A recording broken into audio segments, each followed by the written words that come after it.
Magandang umaga mga kahuan, narito na ating ulat panahon ngayong araw sa Pilipinas. Update muna tayo dun sa ating minomonitor po na low pressure area sa loob ng ating bansa.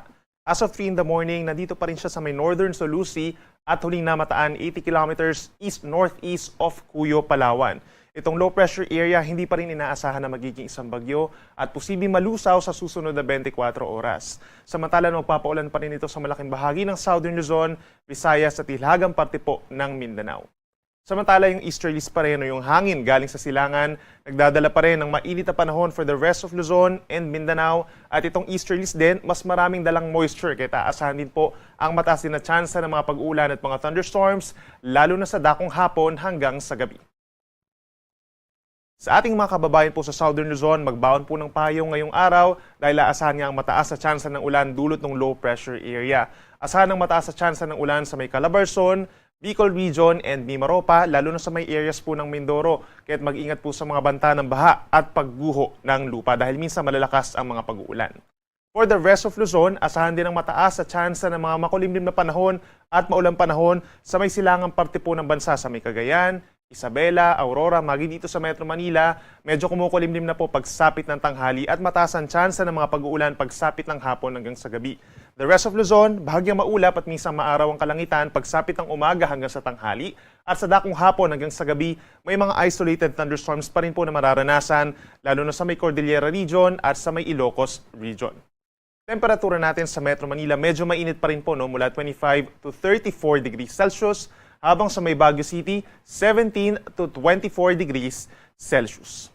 Sa ating mga kababayan po sa lalawigan ng Palawan, Western Visayas, and Negros Island Region, umaga pa lamang asahan pa rin po ang maulap na kalangitan na siyang sinasamahan ng kalat-kalat na ulan and mga thunderstorms. Dulot yan ng low pressure area, lalo na sa may northern Palawan. Habang ang natitirang bahagi ng Visayas, itong central and eastern portion, this morning actually may mga times na magiging maaraw naman or bahagyang maulap ang kalangitan. Pero pagsapit muli ng hapon hanggang sa gabi, maulap muli ang kalangitan at sasamahan ito ng mga kalat-kalat na ulan and mga thunderstorms dulot ng trough or outer portion naman ng low pressure area. Temperatura natin sa malaking bahagi ng Visayas and Palawan, posibleng umabot pa rin sa hanggang 32 degrees pagsapit ng tanghali.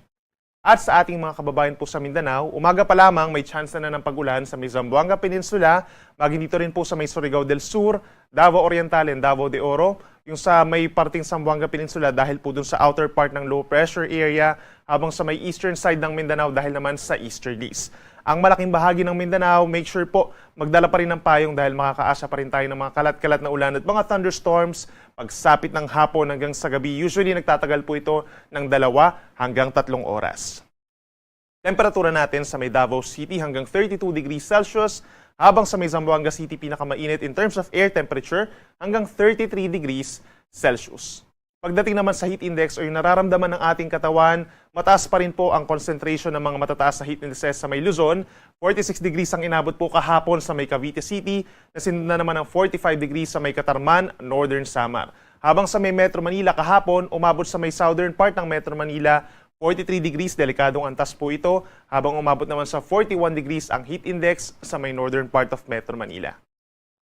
Ngayong araw, makakaasa pa rin ng mga nasa delikadong antas ng heat index ang malaking bahagi ng Luzon.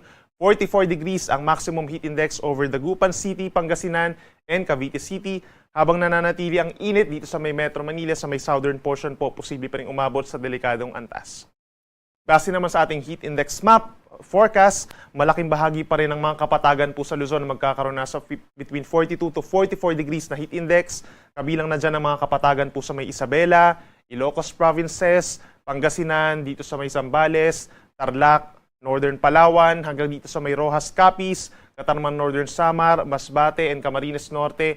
Delikado pa rin po ang ating heat indices dyan bago magkaroon ng mga thunderstorms.